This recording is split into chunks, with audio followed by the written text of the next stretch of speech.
Hey guys and gals, it's me, your old buddy Mr. Moose, back with another Air Hauler 2 and FSX video. You guys have been asking me if I was done with the whole Air Hauler series. Nope, I just haven't recorded in a while, so I thought I'd bust one out for you guys. And today we're going to take a little flight from Gulf Shores up to Memphis, Tennessee. We got some aircraft engines that we're going to be delivering, as well as a few other little parts along the way.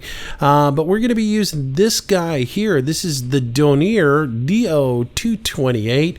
It is modeled by Carenado, and it is a awesome little aircraft.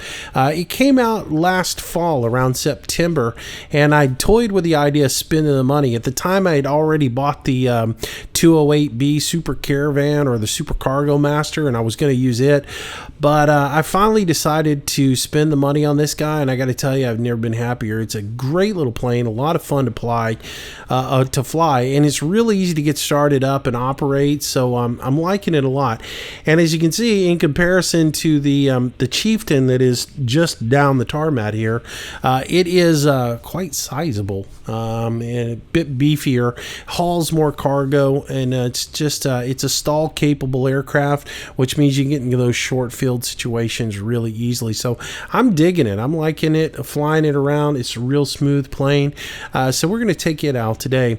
Now, as I mentioned, you can see our Chieftain down here as well as the 172 down at the end. One of the new features with Air Hauler is all of your fleet is now visible within the game. So if you've got an aircraft at a particular airfield that you're going into, when you pull into parking, that aircraft's going to be there. It's pretty neat. So as I've been flying around, I go to different airports where I've got planes positioned.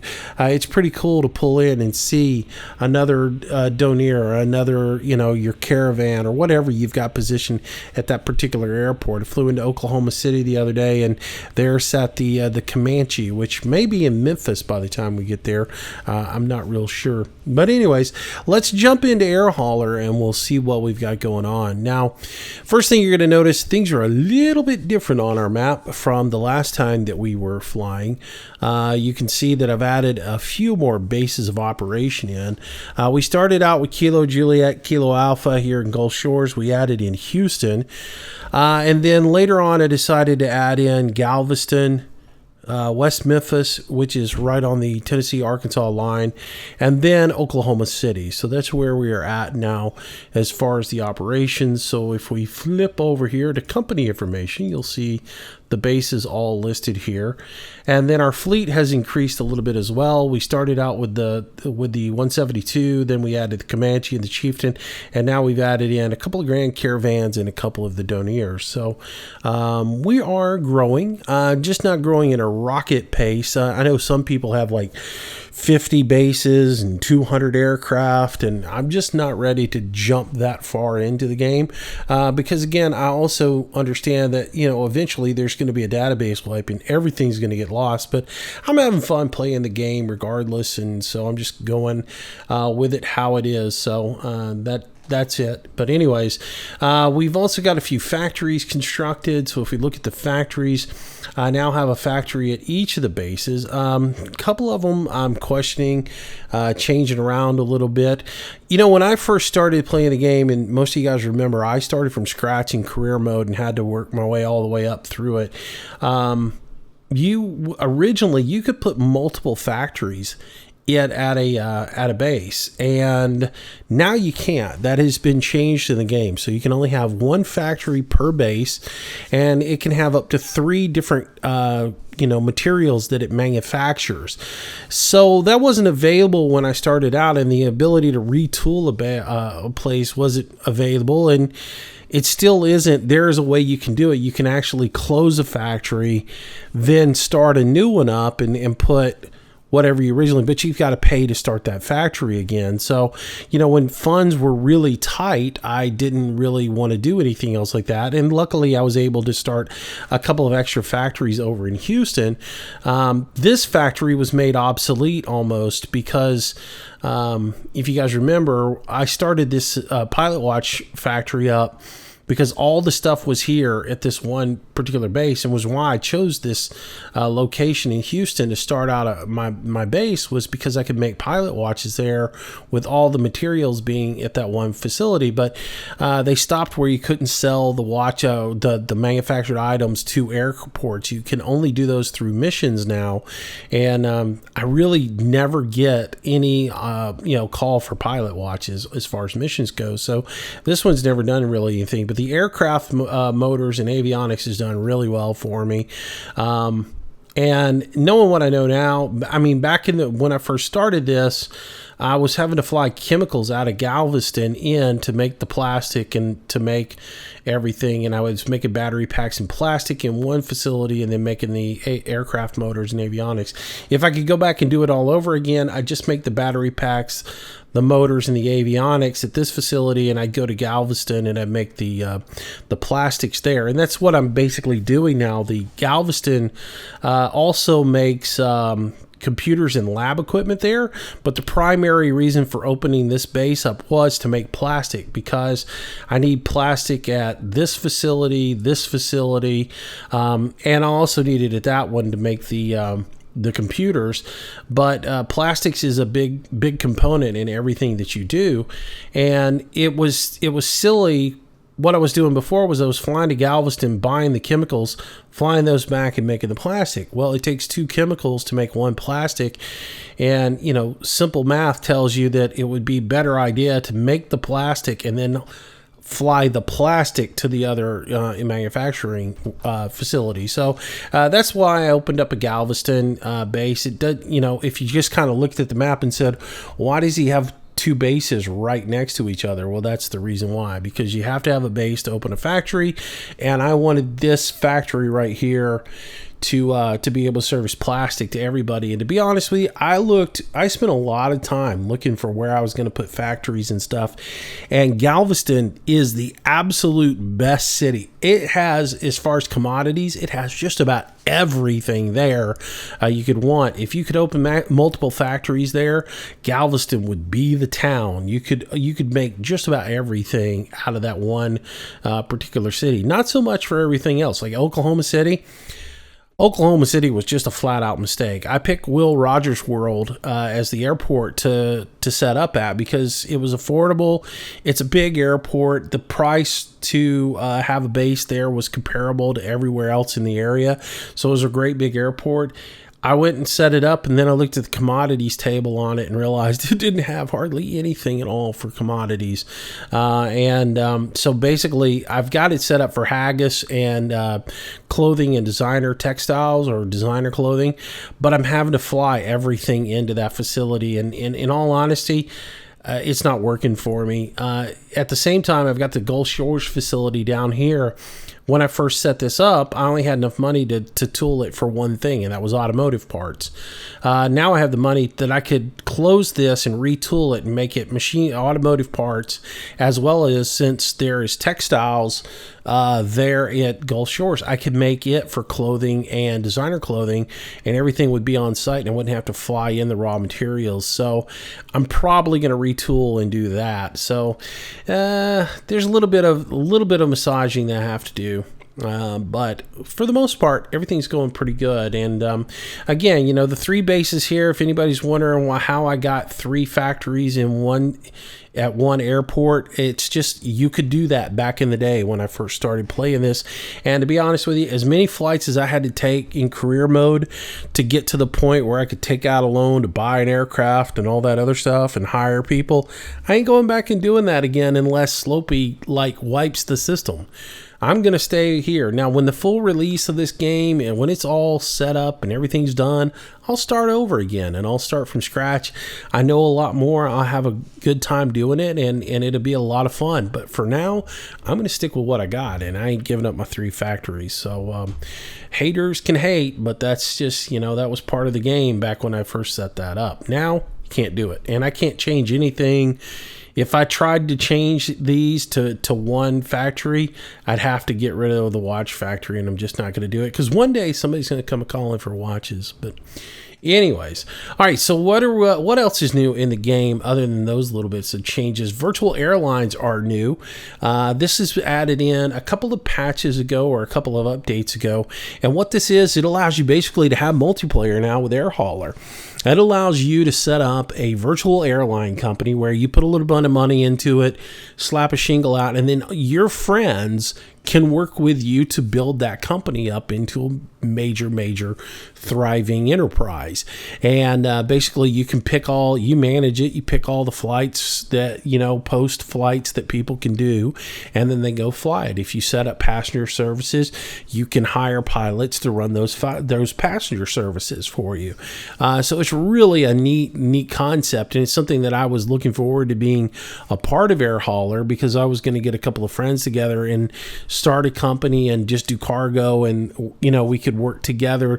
We could fly cargo to a central hub and distribute it out to other areas and stuff like that. And we had some real good talks about what to do on it, but it's kind of fallen off. And to be honest with you, I have a hard enough time just finding a little bit of time to fly and do a little bit of AirHauler, so I don't really have time to manage a virtual airline company. But I think it's really cool, and that's a really cool feature that has been added into the game. It's real simple to set up. You just basically click on the tab here, and then it'll ask you some questions about creating a new virtual airline or joining a pre-existing virtual airline, and it'll walk you through the steps. It's pretty neat little operation that he's got going on with that. Other than that, just some massages to how you pick jobs. Like, you've got an available missions where you can come in here, you can find all the available missions that are listed for the airports that you have visited. Somebody asked me a question about missions the other day. They really didn't understand why, they were manufacturing things at a factory and they couldn't sell it anywhere. And again, that was changed a while back to where the things that you manufacture, they're only sold through missions. You're looking for supply missions. And one of the things you can do now in this menu is you can come right here. There's a little icon right here. If you click on it, you can actually filter jobs that are listed by whether they're courier service, ferry service, or supply.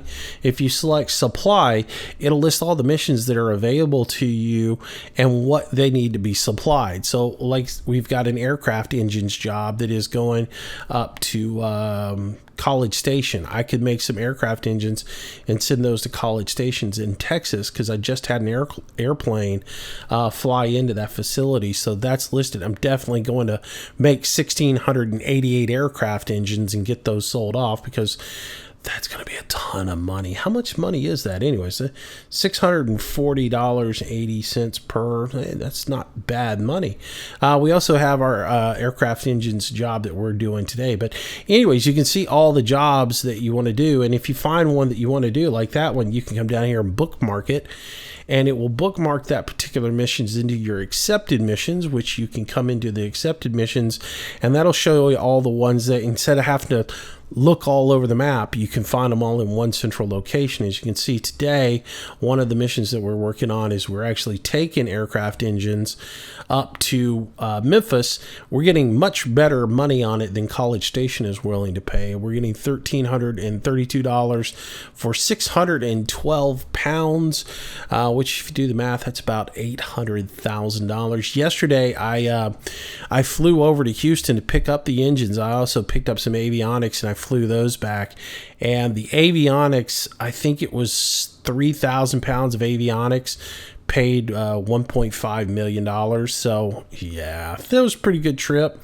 And then that's the reason we have the aircraft engines over in Gulf Shores, is because we pulled those over with us. So that's the job that we're going to do today. And then we're also going to fly some automotive parts up to Memphis as well, because we have a moped factory in Memphis.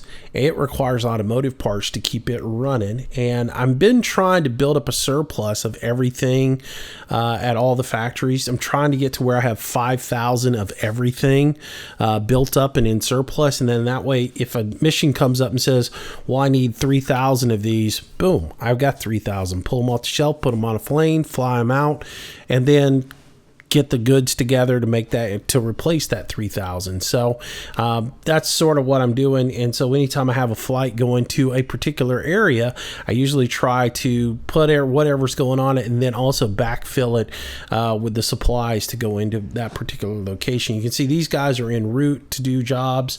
We're going to go ahead and load up this Dornier here. And again, we've got some aircraft engines that we're going to put on board. So we're going to go ahead and load those up. I know those are going. And then automotive parts, I'm going to fill up with, I can put about, I have run this plane, the flight's about 330 nautical miles. I've run this plane with about 4,300 pounds of cargo and then about 2,500, 2,200 pounds of fuel on it with no problem. This plane performs very well. Its endurance is great. On 1,000 pounds from Houston to Gulf Shores, which is about 320 nautical miles, that particular flight burned about 1,000 pounds of fuel. So we're flying up to Memphis today, 330 roughly nautical miles on that.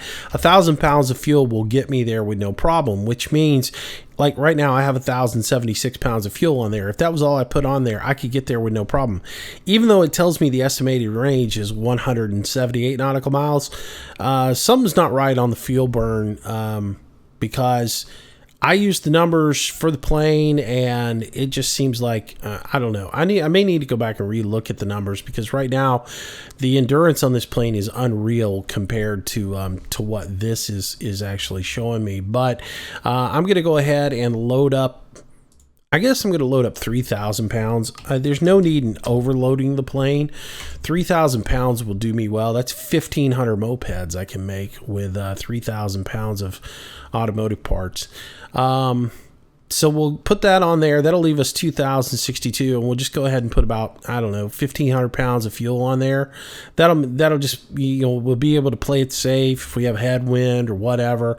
I always like to over supply myself with fuel. And when I was first flying this plane, I was putting enough fuel on here to go 600-700 nautical miles according to it, like 3,000. I was putting almost 3,000, almost filling it completely up, with fuels. But today we'll run about 2,500 pounds of fuel. That'll be far more than we need, and we'll go from there. So that will get us loaded up. There we go. And now we can just go ahead and take the flight. So we're going to go ahead and say fly this aircraft by ourselves. We're going to pick our destination, which is going to be Kilo Alpha Whiskey Mike, which is West Memphis in Arkansas. If you've ever been up to Memphis, proper is in Tennessee, and then right across the water, and a little bridge ride over is West Memphis in Arkansas, and that's where I chose to put the airport. The fees here were really cheap. If you look, the opening fee was only $105,000. My monthly is only $13,000, and the landing fees are only $309. It works out good. It also has ILS, so it works good for me. It's a pretty decent little airport. It was much cheaper than trying to land in Memphis, though. Eventually I'm going to have to get some big airports if I want to start doing passenger service. But I don't know. I'm still not sold on doing the whole passenger service thing. So anyways, we're going to check our numbers here and make sure that we have them all. 3,612 is what we are going to be carrying in cargo, and then we are going to have 2,642 pounds of fuel. This number usually transfers over with no problem with air hauler into the Dornier, but this number doesn't always. So remember, 3,612 pounds of cargo, and we'll get all that set up when we get in there. I don't care about the flight plan. I never make it through this. I usually just accept whatever it does, and I do the flight myself, and I do all my flight planning and everything within FSX. So with that done, we'll jump into FSX and we'll get started with this flight. All right, so with the air hauler side of it taken care of, now we can get into the flight sim part of it. And we'll take a little bit more of a look at our DO-228 from Dornier. Great little aircraft, and the modeling on it is pretty cool. You've got a few functions that you can do. We can put some static elements down here with the cones and your wheel chocks. You can also open up all the doors. The pilot door opens up here if I press the right button. There we go. It's considered the main door, so if you hit Shift E, it would open up. But you've also got a passenger door back in the back, which to me is your main door there. Then you've got your front and rear baggage compartments that open up as well and are animated. So it's pretty cool that they've got that modeled in there for you. Now, as you can see, I've got seats in this. It is modeled as a passenger plane, though we are using it for cargo applications and in real life. As you can see by the big, huge doors here, a lot of companies do use these as cargo planes, so it's going to be a nice addition to our company, especially as we branch down in towards like Miami and we start having to go into the Caribbean. This type of aircraft is going to be excellent for us down there because, again, going into a place like Saba, this is an awesome aircraft to land on those really short runways. So yep, let's go ahead and close up our passenger door, put our static elements away, load everything up, then we'll jump into the plane. Then we can reach over here and close our door. So let's grab it, get it closed up, get everything buttoned up, and we are ready to get started. Now, this particular plane is not pressurized, so we'll just, if we happen to fly over 12,000 feet, we'll go ahead and have our little oxygen bottle behind us, and we can take a toke off the old tube if we need to. But today we're going to be at 12,000 feet. That's going to be our flight level that we're going to use. We're going to jump into the flight planner and go ahead and get our flight plan done. It's, I just use the in-game one to do it. Now, if I was doing something that used SIDS and stars, I'd use, something like Sky Vector to go ahead and plan out my route. But this is going to be a simple flight. We're going to go VOR to VOR. So I've already got in set up for Edwards here. West Memphis is where we're headed. We're going to do IFR because it was really, really cloudy and really foggy when I first got ready to do this. I actually had to wait 2 hours for the fog to burn off before I could start recording this. So we are going to go VOR to VOR, and like I said, it's just a simple little route that we're going to take up through there, and we're going to go to 12,000 feet with this particular flight. So we'll go ahead and set that up, save that. Yeah, I know it's already saved. And then we'll go ahead and jump over to the airport. Now, the next thing we need to do is we need to set up our fuel and our payload. Now, remember, I told you that it would move the fuel over, but it might not move over the cargo, and that is the case. You see, we are now 474 pounds over gross weight, and that just shouldn't be the case. So we're going to have to go in and adjust our payload. And in fact, it has all my payload numbers from my previous flight in here. So let's go ahead and take out the pilot, get rid of him. And we'll take out the co-pilot, get rid of her. And that'll leave us with 4202. And we need to get down to, 3612. So we got to take out some more here. So we'll take out some weight from that cargo area. We'll take out some weight from this cargo area and that cargo area. And that got us down to 3602. Let's see. I don't like having things off balance, so we'll go ahead and take out that 200 there. And we'll put 350 pounds here, right? 250 here. And 250 here. That should get us pretty close, right? Did I do something wrong? I need 110 pounds basically.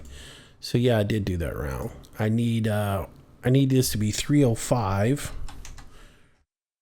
This to be 305. If I did that right, that should be 3612. Excellent. So that is our cargo loaded up and all set up, but I am going to go ahead and throw in another 190 pounds for a pilot because, I feel like I should model the pilot into this. So again, other people disagree with me on this, but I'm not flying a drone. So we're going to throw in another 190 pounds here, not 1900. That'd be a fat pilot, wouldn't it? So 190 pounds in there for the pilot. That gets us up to 3802. And with our fuel and everything, we are underweight. So we are good to go. So that is all balanced out and good to go. So the next thing we do is just jump in and get her started up. So as I mentioned, this plane is really easy to get started. There's not a whole lot to do. I mean, you got your standard checks. I've got a very abbreviated checklist that I'm using. One of the first things I need to do is just go ahead and zero out my fuel counter so I make sure that I got all my fuel counted up. And then we're just going to go ahead and verify that our parking brake is set. That is. And just glance over and make sure all our knobs and everything are turned into their neutral position. Make sure the synchronizer's up, the flaps are all the way up. Just make sure, just give it a once over, make sure everything is where it should be for cold and dark setup. It is at this point, and we are going ahead and get this guy fired up. The first thing we're going to do is we're going to turn on our batteries and our master switch. Now, I haven't really messed with this enough with like a GPU. I do have like a ground effects package that I could use that would allow me to call in a GPU, and I'm hoping this is modeled for GPU because you can switch it down to external power, but I haven't messed around with it. But I'm going to throw it onto the batteries and turn the master on, and that'll get us power in. You can hear the battery fans come on, and that'll get us started up to at least the point where we can go through, start checking out the plane, start getting a little bit of lights on, all that good stuff. I'm going to turn my panel lights on, my instrument lights on. I'm not going to turn the gauge lights on. Just a few lights I want to have on just so we can get going here. And the first thing we need to do is just make sure our landing gear is locked in. The 3 green lights let us know that our gear is good and locked, so that is good to go. And then we just want to just glance over, check all our warning lights, and we're going to do a test on all of our warning lights as well. And to do that, we're going to come down here to lamp test. We'll press that button, and it's going to light everything up on the console. You can make sure all your warning lights are good. Nothing's burned out. Everything's working. It just takes a couple of seconds to run through that. That's good. I'm going to check my fuel quantity. Make sure that everything is loaded up and my gauges show. I can cycle through them and make sure that they are working as intended. I don't know why this is modeled with a feeder tank and then an outer tank, because this particular plane doesn't have but one bladder in each wing. So maybe there was an option on a different version of this plane that gives you the outer tips, but this particular one doesn't. It doesn't give you that option. Speaking of which, I didn't really cover the modeling on this. It looks really good, doesn't it?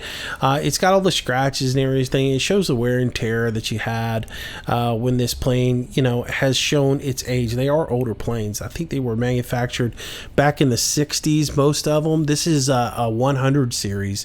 It's not the 400 series, which is the more modern one. This one holds 14 passengers in it, and it's really nice, but you can tell it's an older plane. That some things have been retrofitted into it, but they've done a real good job with it. I really like the way they show like the pilot side yoke has more wear on it than the co-pilot side yoke, because you'd be going through more charts and stuff over here. So it's really well modeled. But anyways, back to our startup. Let's go ahead and get. We did our fuel. We zeroed out our fuel. We've got our lamp test done. Our propellers, we want to make sure they're in start lock, and to do that we can just move these up and they'll snap right back, and that lets us know they are in start lock. Again, this operates on the same type of engine that it's got a geared engine in it, so you're going to have a whole lot of thrust at startup, and so the propellers have to be feathered for the start, and so you have the start lock on it, so you have to make sure they're set. And that is done pretty much in your shutdown, as you shut down the motors and your engines run under 50% or 50% RPM, you go down into the reverse and then bring it back up, and that'll lock it into the start locks. But that's not going to bother us because we're already done that. At this point, we can go ahead and start our procedures for getting started up. We're going to turn our anti-collision lights on, so we let the neighbors know that something's about to happen on this here plane. And then we're going to come over to this side, turn our seatbelts and our no smoking lamps on, because our cargo needs to know that it can't get up and walk around, and it can't go out for a smoke. You know, those aircraft engines, they got to have their nicotine fixed. So just need to warn them about that. And the next thing we do, we need to turn on fuel pump 2 to start building a little fuel pressure. We want to check and make sure that our fuel cocks are open. They are at this point, but we want to go ahead and open fuel pump 2. Now, a lot of people will start over on this side. They'll start with the left side motor. I like to start with the right side motor, assuming that you can go ahead and put a GPU on it. So if I was starting this up with a GPU out here off of the front nose, I wouldn't want to start this motor over here on the left up. I'd want to start the one on the right, and then I could worry about you know, getting everything taken care of. So we'll go ahead and open up our window. We'll go ahead and check and make sure there's nobody standing right over here next to us. We really can't look well out that window, but I'm pretty much going to assume that nobody's out there. We'll go ahead and turn that fuel pump on so that we can see that it's actually building pressure. Our fuel pump warning light has gone away, or caution light has gone away. So we'll go ahead and turn on the second pump as well, the main pump. We'll open up our gate here. We'll make sure that our starting air is turned to ground. You can have that as vent air or ground. We're going to set it for ground. And then we'll yell clear prop, and we'll go ahead and turn the starter over, enrich the motor, and then we'll come down here and watch our gauges. We'll watch our ITT build up, watch our torque, engine RPMs. If we were doing this in real life, we would want to make sure that our engine gases didn't get up too high. If they did, we go ahead and reach up here and shut down this starter so that we didn't burn the motor up. Check our oil pressure, make sure it comes up, oil temperature's up. Things are looking good on that particular engine. It's stabilized out, the torque is falling down, fuel flow is good. And that is a successful startup of that motor. At this point, we can jump back over here to our overhead panel. We can turn our generator on for that particular one. We can tie in the bus and the inverter, and we got power in there. If we had a GPU, we could disconnect it at this point, and then we could proceed with the startup of our left engine. And it's basically the same thing. We're going to come over here. We are going to kick on our inside pump. Make sure that we've got fuel flow. Our warning light or caution light has gone away, so we can go over here, turn on pump 1, open the gate, clear left, prop, blah, blah, blah, run the starter, and enrich. I feel like an idiot if I sit here in my living room, clear prop, right? Alright, so anyways, checking the gauges, making sure everything's coming up, torque spools up, balances out, and then it's going to fall way down. There we go. Let that engine stabilize up. Oil pressure's good. Oil temperature's looking good. RPMs look good. Fuel flow looks good. Another successful start on our motor. So at this point, we're good to go. We can close that gate off. I'm going to go ahead and move our starter air up to the air position, give our bleed air in. I'll go ahead and turn the generators on, inverters on. I'll go ahead and turn our nav lights on and our logo light on. And let's see, we can go ahead and turn on some cockpit light if we wanted it, cabin to half, whatever you want to do, however you want to set yours up. Now, it's not a particularly cool day here on our flight, so I don't really think I need the pitot heat, but I'm going to go ahead and throw it on anyways, because that's just, you know, procedures. And it doesn't have to have it on. I mean, some of the flights have been taken. It's been pretty chilly, but there's not really been any, you know, concern for icing or anything else like that. Anyways, that's our engine startup. Now it's time for the after engine checklist. Batteries, generators, inverters are all on. GPU is disconnected. Hopefully we got that done before we took some guy's head off while it was out there. Voltage and the animators, our amp meters, you can go ahead and check those out real quick. It's short and stubby right here. We can go over here and flip over, check our voltage. Everything looks good.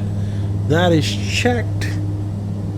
Hydraulics, make sure that hydraulic pressure is normal, and that is right here, should be 210, and that is fine. We can go ahead and release our start locks on our engine. To do so, what we're going to do is basically I'm gonna make you dizzy.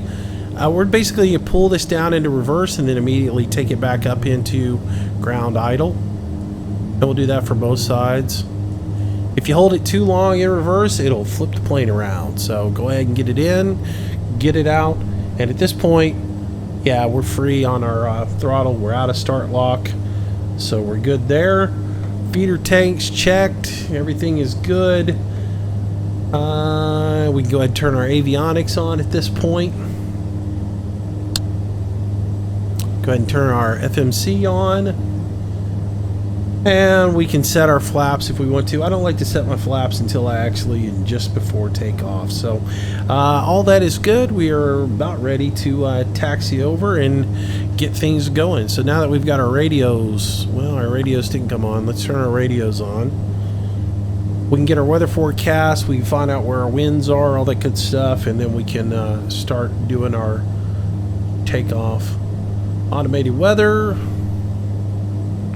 Juliet, Kilo, Alpha, automated weather observation, 1314, Zulu, wind 012 at 6, visibility greater than 20 miles, sky condition, few clouds at 5,100, temperature 20 Celsius, dew point 5 Celsius, altimeter 3031. Alright, so wind is coming out at 1-2 at 6 miles an hour, so we're going to be taking off to the east, it looks like. Alright, so let's go ahead and contact Pensacola Clearance, get our IFR clearance, start setting our radios up.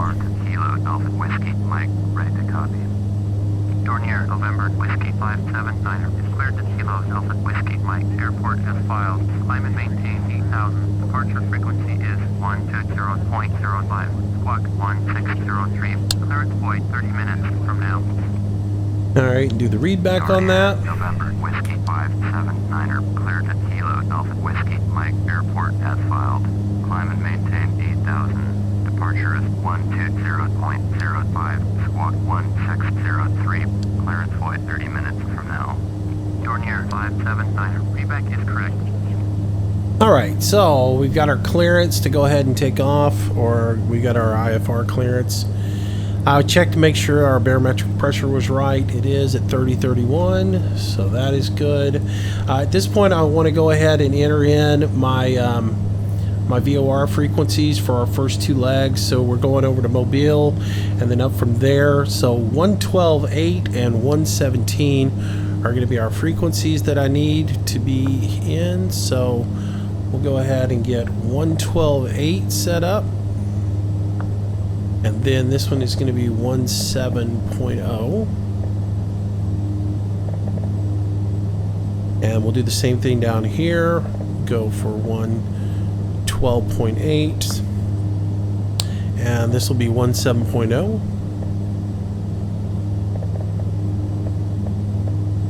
Alright, so that gets that done. Alright. Now we do have an FMC on this particular plane. It's a very limited FMC. I'll go ahead and accept the startup information. Just gives you your initial position at Kilo Juliet, Kilo Alpha. It gives you your information as far as time and date and all that other stuff. You go ahead and accept that. If you did your flight plan through FSX or whatever you're using, it's going to go ahead and import it straight in. So you don't have to do anything. You can enter your flight plan in manually if you want to enter your flight plan in manual using the keypad here. It's pretty straightforward. Only drawback to this thing is very limited. It doesn't let you use SIDS and stars. It only lets you use the airport and the VORs. So I don't know, in a way that's good for people who are wanting a introduction into using an FMC, but at the same time you're looking for more out of it. It's limited in what it can do, but it does also have a fuel mode where it takes all your fuel numbers and it will calculate fuel usage along your flight. It gives you lots of different information that you can read through. Will tell you how much fuel you have, how much fuel you should have when you get to your destination, what your endurance is, if you've got a headwind or a tailwind or any of that information. All that is calculated. You've got a performance menu over here, which will just give you a big synopsis real quick to reference, so you can see how you're going, your ground speed. It'll show you how much fuel you're consuming, the distance, your ET, all that other stuff is right there for you. So it's nice to have, and it's cool to have. Now, this plane does support the use of Flight One's 750 GPS, as well as Reality XP's GN 530. If you use those, though, you lose the flight MC. So I don't know, it's up to you guys which way you want it. You also have this this monitor here that basically combines everything into one, so you can go ahead and put in your weather, terrain, traffic, navigation. Weather only works on the ARC, so you can have a 360 or an ARC. I'm going to have it on the 360, and I'm going to have traffic and nav on here rolling. So I have it just right over there to look at while I'm flying. And that's basically it. With all that set up, we're just about ready to roll. So we can go ahead and finish up our checklist here. As far as after engine start good, we're up to taxi check, which basically is brakes and flight engine and instruments. So we are ready to go. So we'll go ahead and tune to Edwards traffic. I am going to select the runway for takeoff, and as I said, we're going to take off to the east on runway 9, and we'll go ahead and announce taxi. Kilo Juliet, Kilo Alpha, traffic, Dornier, November, Whiskey 579er is taxiing to runway 9er. All right, so I am going to be flying on a little bit of a modified set of controls today. Most of you guys know I tore my leg up.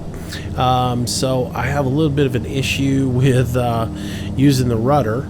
I'm able to use it one-legged, but as a backup, I do have set up a joystick right next to my yoke that I can do twist controls on, and then instead of using the toe brake, I'm using the a trigger on the joystick for braking. It just works out for me that way. Let me go ahead and get my taxi lights on. Almost forgot those. Yep. All right. So yeah, I've got the twist grip set up. I got a little bit of brake here. So that way I can actually still fly and be a one-legged man. So. All right. So while we approach the way, I'm going to go ahead and we're climbing and maintaining 8,000. So I'm going to go ahead and set this up for 8,000 feet.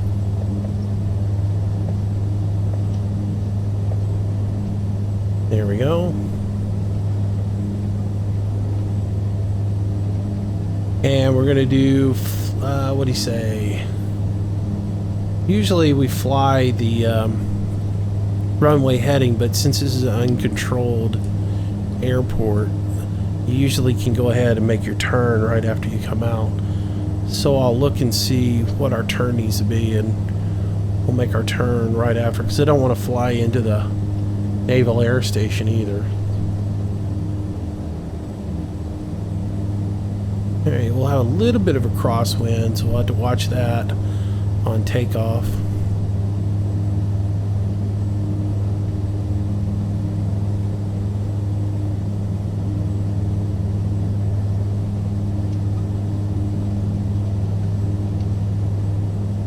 Just a little bit of brake here. This thing, it taxis pretty good with a load on it, but it will get up and run away from you periodically. So I do like to go ahead and tap that brake going into the turns and everything, just so it's a little bit more stable going in. All right, so let's go ahead and set our brake real quick. And heading. Let's see, our first look at our nav log real quick. First heading is 317, so let's go ahead and turn to 317.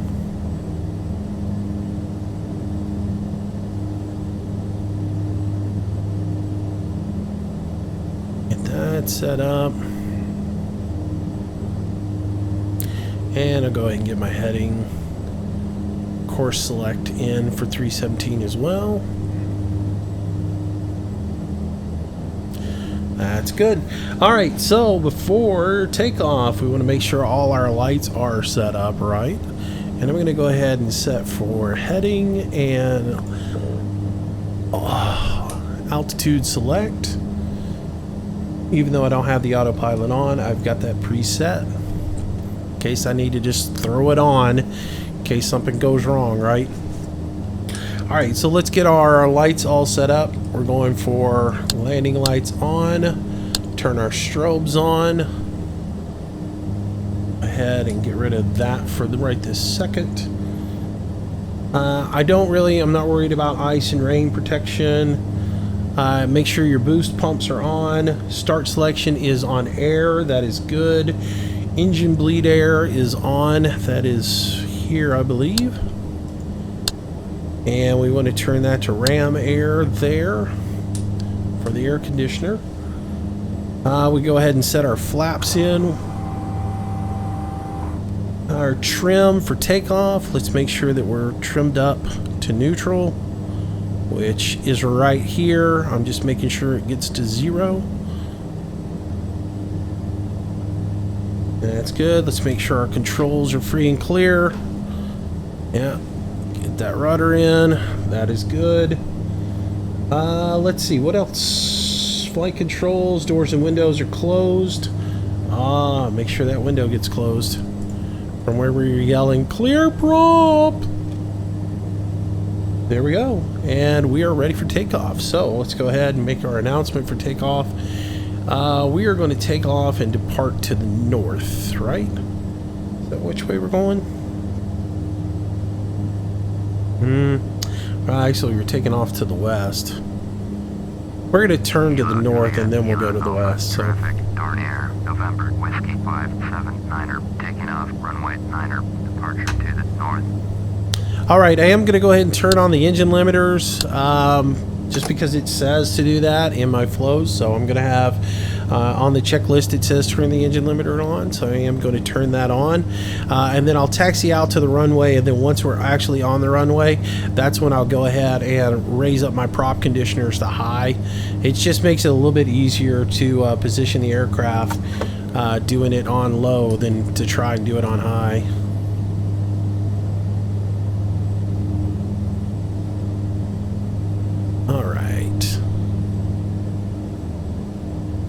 Come on out around here.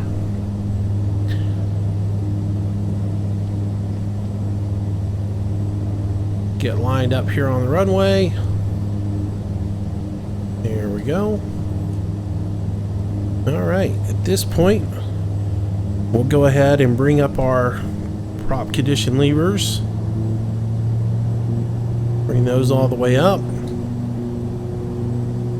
We'll start advancing up onto the prop governor, and we will get going.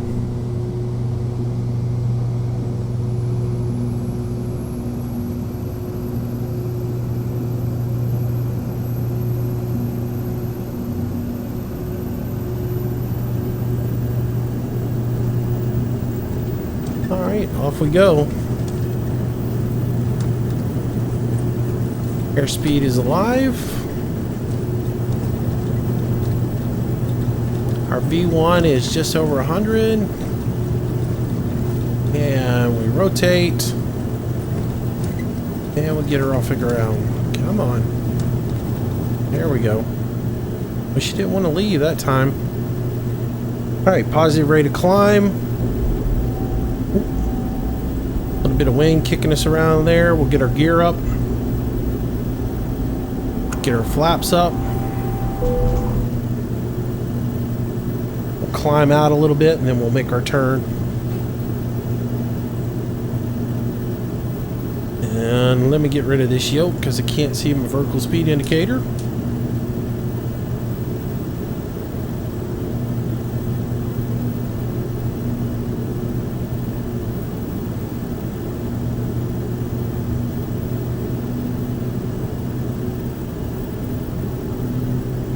Guess I didn't have my engine RPMs up as high as I thought they should have been.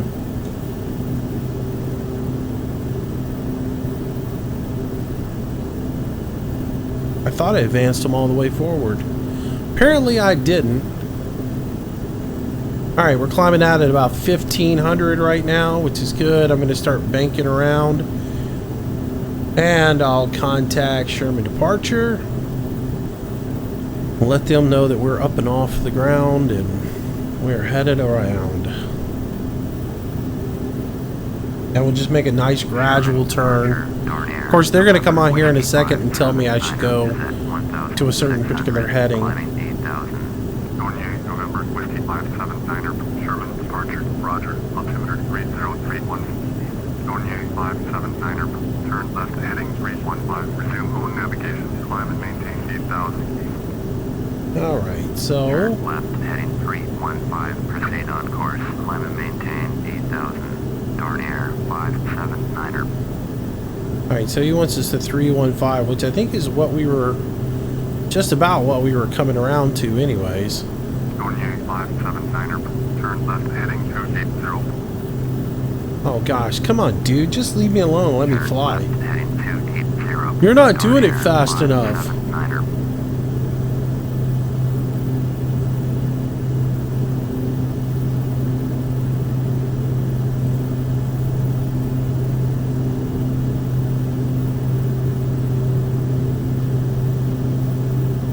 Alright, so we'll come on around at 280.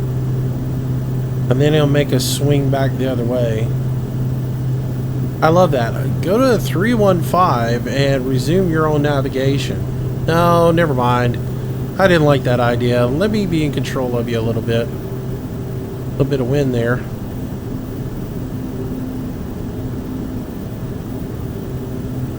Oh, come on. Don't get too much.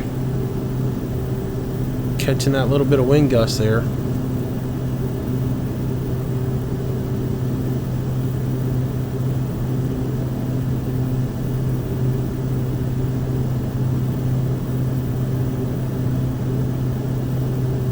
Oh, come on. Behave. Come down. I turned into this wind and it's trying to take off on me a little bit.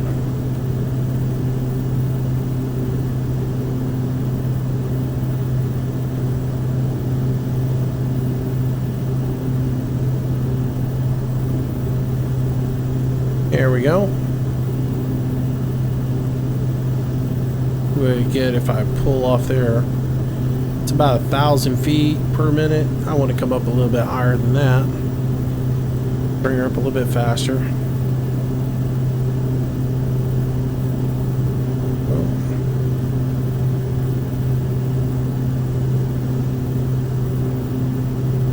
A little bit of turbulence here, a little bit of wind.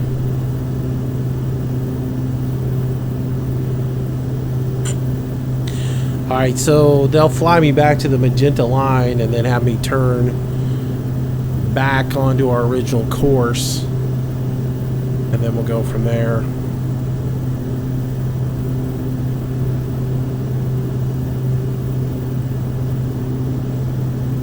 Kicked around just a little bit.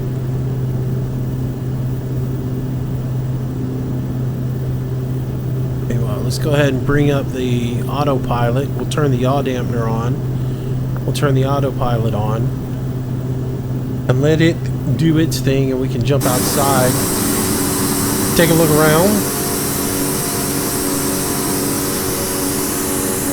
Check out our plane in flight.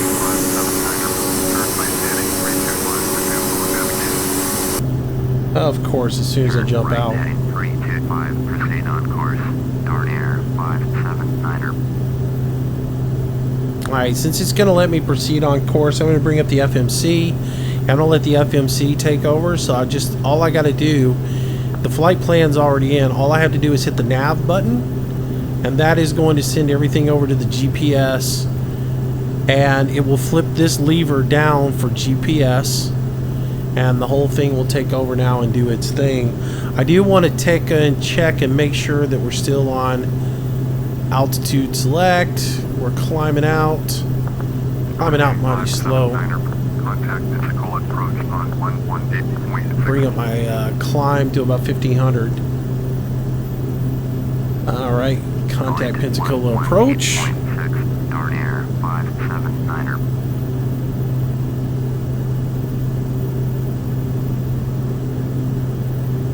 Here we go, contact approach. Dornier November Whiskey 579er is climbing to 6,700 for 8,000. Dornier November Whiskey 579er, Pensacola approach, roger, altimeter 3031. Yep, same altimeter, so we're good there.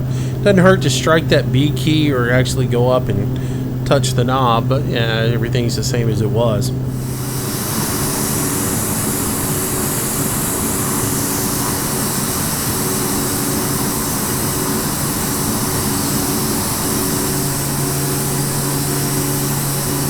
Dornier 579er, please expedite your climb to 8,000.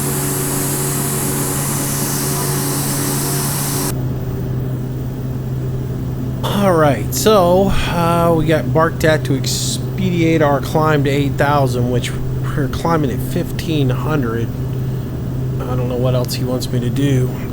Need to watch our speed as we slow down our climb. Dornier 579er, please expedite your climb to 8,000. Dude, just chill out there, buddy.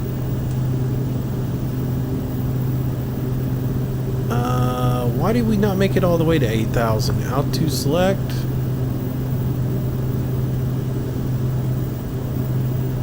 Why are we stuck at 77? Dornier 579er, climb and maintain 12,000. Alright, so now we're going up to 12,000. So we'll turn that on and we'll make sure that we're climbing out at 1,500. We should be good. I don't why. Did you hear my last transmission? Dude, I'd like to punch the air traffic controller sometime. So annoying. But yeah, for some reason it stuck right there at 7,700 feet. I don't know why it did that. It just didn't want to actually get that little bit. Might have been a little bit of wind turbulence or something. But anyways, now basically it's just a climb all the way up to 1,200. Remembering to turn off my landing lights when I pass 10,000. Take a toke off the old oxygen tube every once in a while. I read a really interesting article recently about oxygen. It's like when do you actually need oxygen? Dude, I think the ATC in this game just likes to hear themselves talk. I really do. It's so annoying, and I might actually cancel if it looks like I've got clear cloud cover, I might cancel it and just go VFR because it's so annoying how many times you have to check in and change centers and change back and forth and sometimes you're just going from the same frequency back and forth. It's just silly. Alright, so we went up one millibar, so I changed that. But anyway, I read a really interesting article on oxygen of how, like, you might need, even though you have to have oxygen over 12,000 feet, you might actually want to be on it earlier than that to help your body out with fatigue and everything. It was a really neat article I read on it. So, but it's really cool, all the devices they have for oxygen, the different types of mask and stuff, and yeah. Anyways, passing 10,000. See what I mean? I just contact Jacksonville. Now I got to go to Houston. It's just stupid how often they want it. I eventually don't want to change over and get on a different system, but you know, right now I'm on what I'm on. I mess with, when I fly on my own, I mess with doing all the readbacks and everything to try and get in it. I got pretty good at it, but then I stopped doing it for a while and lost practice. I need to get back into the rhythm of doing all the readbacks and everything, and then go into something like Fox ATC or some of the different ATC programs. But anyways, alright, so hopefully they'll shut up for a while. But anyways, we're just about up on altitude now. Coming right up on 12,000. We got right on up there. So we'll level off and we'll build up a little bit of speed, and then we'll adjust our engines. Now, one bummer I have with this plane and a lot of the models that Carenado does versus like an A2A plane, I don't think they go far enough in modeling the engines in these. You know, they do the start locks and everything, but they don't do a very good job of modeling the RPMs and the engine and the engine torque and setting up, you know, what should your RPM lever be set up, and then looking at your IT, you know, your cruising temperature, your outside air temperature, your altitude, and what do you want your engine gases to be at, and how much torque do you set the engine to on that.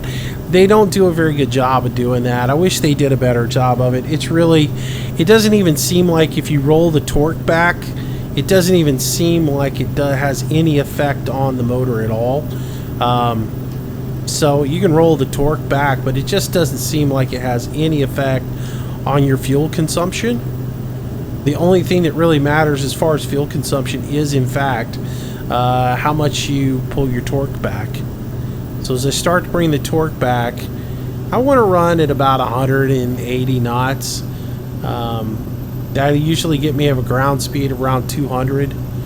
So if I start pulling the torque back, that'll also get my fuel flow down to about 400 pounds per hour, and that's pretty good.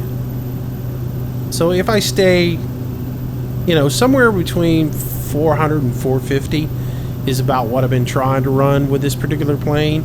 So I usually set up at about, you know, 180 knots. It usually gets me there. So if we go over into our FMC and I go into performance, you can see right now our ground speed's 182. We have a little bit of a headwind right now.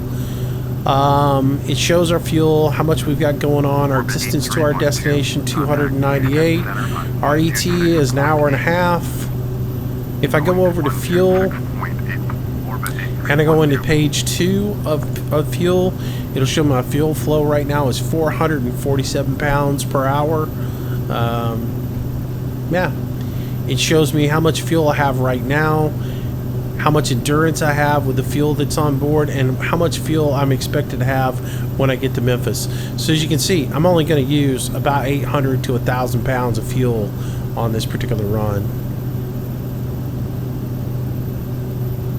So with that, we are basically set up for this run. I can turn the engine synchros on, synchro both of the engines up together.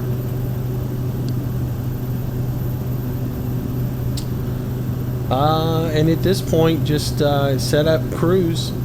Turn your synchro phaser on as required. Make sure your ice and rain protection's on. Get your engine torque and your engine RPMs adjusted, and basically kick back and, you know, listen to the ATC talk to themselves for the next hour and a half. And since I don't want to make you guys suffer on that, now the one thing I will say this, the one thing I haven't seen anywhere in here is in the engine checklist, or in the checklist, it does tell you to turn the engine limiter on, but once you get up on cruise, it doesn't tell you to turn them off anywhere. And I don't know if those are supposed to say on the entire time. I would think at some point you would go ahead and turn them off. You know, to me, they're there to keep you from over revving the engine and blowing the motor on takeoff.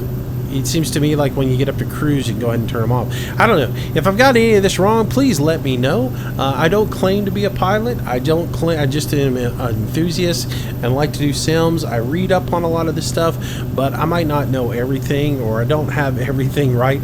I certainly don't know everything, but I might not have everything right. So if I missed something, I got something wrong, do let me know. For you guys who are flying the Dornier, you know what you're doing. But yeah, otherwise, we're pretty much, you know, we're here. We've already passed our first point, so I can change my VOR over to the second one. And I can go ahead and set in my frequency for my next set of VORs. So if I come back up to my knee board and go to my navs, our next one is going to be 117.5. So I'll go ahead and set it up. I did a flight the other day where I just, you know, I threw the autopilot out and I just did VOR to VOR. It's fun to do that sometimes, and basically just watch your DME and make your adjustments based on how you need to do your course. Alright, so that's 117.5 there, and we'll go ahead and match that one over, and we'll change this to 117.5 as well.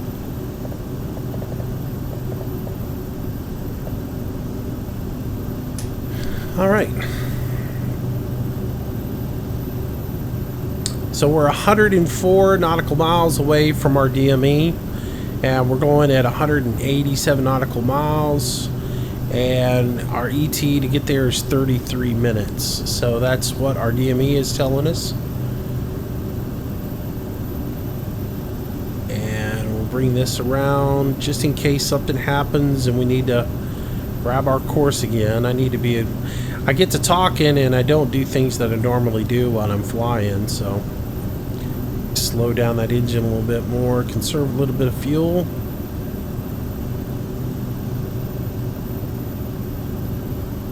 Alright, so we're set up, and we'll probably call her an episode right here with us zooming across the sky, and we're headed to Memphis. And in our next episode, we'll land this puppy and get paid, and yeah, and we'll go from there. So as always, I appreciate you guys watching. Thank you so much. If you enjoyed the video, make sure you smack that like button for me.